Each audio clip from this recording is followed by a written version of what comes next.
ওকে তো ভাই লোকেশ কানাগরাজ কি সত্যি পাগল হয়ে গিয়েছে? কারণ কাইথি 2 মুভি না আসার কারণ তিনি পুরোপুরি রজনীকান্তের উপরে চাপিয়ে দেয়। সেই সাথে কোম্পানির শ্রমিকের জন্যই কি সে এখন পর্যন্ত কাইথি 2 বানায়নি।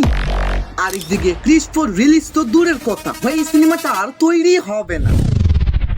তাছাড়াও শাহরুখ খানের মাচ অ্যাওয়েটেড কিং সিনেমা হলো লায়ন দ্য প্রফেশনালের রিমেক। সবকিছুই জানবো, শুধু ভিডিওটার সাথেই থাকুন। প্রথমেই কথা বলি লোকেশ কানাগরাজকে নিয়ে। ভাই একটা সময় ছিল যখন এই মানুষটাকে সবাই ইন্ডিয়ান সিনেমার বেস্ট ডিরেক্টর মানতো, তবে বর্তমান সময়ে আবার ইনি হলো সব থেকে হেড পাওয়ার ডিরেক্টর, যেটার কারণ আর কিছু না কাইথি 2 ফিল্ম। মূলত এই মুভিটা আসার কথা ছিল লিও মুভি রিলিজ হওয়ার পরে, তবে এর মধ্যেই লোকি রজনীকান্তের সাথে কুলি বানিয়ে ফেলে, যেটা দেখেও দর্শকরা অতটা খেপে যায়নি। কারণ যেহেতু লোকেশের অনেক আগে থেকেই স্বপ্ন ছিল থালাইভাকে নিয়ে একটা সিনেমা তৈরি করা, তাই দর্শকরা ওটাকে তার ড্রিম প্রজেক্ট ভাবে অ্যাকসেপ্ট করে নেয়। কিন্তু তারপর সবাই আশা করেছিল যে খুব শীঘ্রই হয়তো কাইথি 2 এর অ্যানাউন্সমেন্ট দেখতে চলেছি, বাট এর মধ্যেই AA22 এর ঘোষণা আসে। अरे क्या क्या करूं मैं इसका क्या करूं क्या करूं मार भी नहीं सकता। আর ভাই এবার পুরো ইন্টারনেট লোকেশ কানাগরাজের উপরে খেপে যায় যে ভাই আর তুই কত আমাদের এভাবে ঘুরাবি? প্রথমে তুই লিও বানাইলি, ওটা মানলাম, তারপর তোর খুশির জন্য কুলি বানাইলি, ওটাও মানলাম, বাট এখন তুই কাইথি 2 বানা। কিন্তু না, এখন সে আল্লু অর্জুনের সাথে একটা সিনেমা বানাতে চাচ্ছে। Y bro?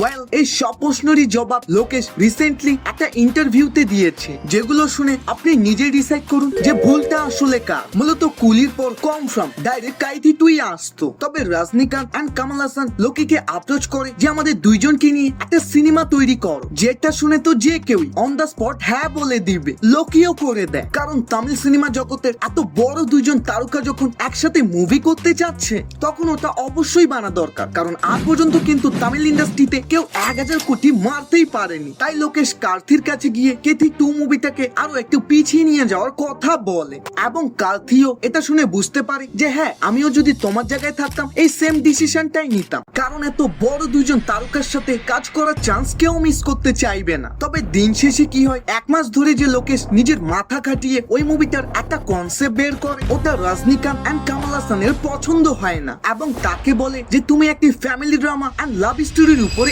স্ক্রিপ্ট লেখো। আর ভাই আপনি নিজেই ভাবুন, যে মানুষটা নিজের ক্যারিয়ারের শুরু থেকে গ্যাংস্টার মারপিট কাটাকাটির উপরে মুভি বানিয়ে আসতেছে, তার দ্বারাই কি আর এইসব সম্ভব? তাই সে ডাইরেক্ট ওই প্রজেক্ট থেকে সরে আসে। কিন্তু এর মধ্যেই আবার নতুন টুইস্ট আসে। লোকের যে কার্থির কাছ থেকে কামাল হাসান এন্ড রজনীকান্তের প্রজেক্টটা শেষ করার জন্য একটা লম্বা সময় চেয়ে নিয়েছিল না, ওই সময় আবার কার্থি অন্য একটা সিনেমাকে নিজের শিডিউল দিয়ে দিয়েছে, যার কারণেই আবার লোকেশ টেনশনে পড়ে যায় যে ভাই আমি কি এখন তাহলে 1-2 বছর বসে থাকবো? ঠিক তখন তার মাথায় আসে 3-4 বছর আগে যখন পুষ্পাও রিলিজ হয়নি, তখন সে মাইত্রী ফিল্মস এর সাথে একটা মুভি করার জন্য অ্যাডভান্স পেমেন্ট নিয়েছিল, যার কারণে সে বর্তমান AA23 এর উপরে কাজ করতেছে। তবে হ্যাঁ, এরপরে আর কোনো চিন্তা করতে হবে না, এখন সে ডাইরেক্ট LCU তে পা রাখবে। কাইথি 2 দিয়ে শুরু করবে, দেন বিক্রম 2 এন্ড ফাইনালি রোলেক্স এর ক্যারেক্টার উপরে ডেডিকেটেড মুভি। বাকি তুমি এই সিনেমাগুলোর মধ্যে কোনটার জন্য বেশি অপেক্ষায় আছো অবশ্যই সাবস্ক্রাইব করে কমেন্টে জানাও।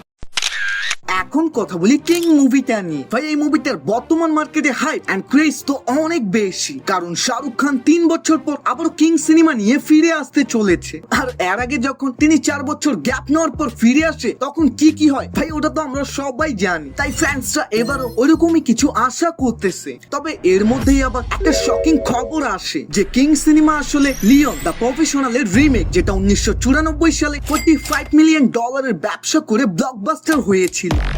যেটা শোনার পর তো দর্শকরা ভাই 2 ভাগে ডিভাইড হয়। একপাশে যারা শাহরুখ খানের কাট্টার ভক্ত, যে মুভি যেরকমই হোক না কেন ফার্স্ট ডে ফার্স্ট শো অবশ্যই দেখবো, তো অন্যদিকে কিছু দর্শক বলে আবারও একটা রিমেক, পুরো মজাটাই নষ্ট। এখন কথা বলি ক্রিস 4 মুভিটা নিয়ে। ভাই আমি নিজে অনেক এক্সাইটেড ছিলাম এই মুভিটা দেখার জন্য, কিন্তু এই নতুন বছরে আবার শোনা যায় ক্রিস 4 আসলে তৈরি হবে না। যদিও এটার কারণ জানা যায় ক্রিয়েটিভ ডিফেন্সের জন্য, বাট আমার হিসাবে এই সিনেমাটা অবশ্যই আসতো যদি অল 2 বক্স অফিসে সফল হতো, কারণ অল 2 এর বাজেট ছিল 300 কোটি, তো ক্রিস 4 এর বাজেট জানা গিয়েছিল আনুমানিক 600 থেকে 700 কোটির উপরে। মানে ভাই যেখানে বলিউড এন্ড সাউথের দুইজন বড় তারকা থাকার পরেও অল 2 কে বাঁচাতে পারেনি, তো এখানে তো ঋত্বিক একাই, সে কি এবার 1000 কোটি মারবে নাকি? কিন্তু আমার এটা মনে হয় না ভাই, আরো 5 বছর যাক বা 10 বছর যাক, ক্রিস 4 অবশ্যই আসবে ভাই, আমি এটা খাতা কলমে লিখে দিতে পারি।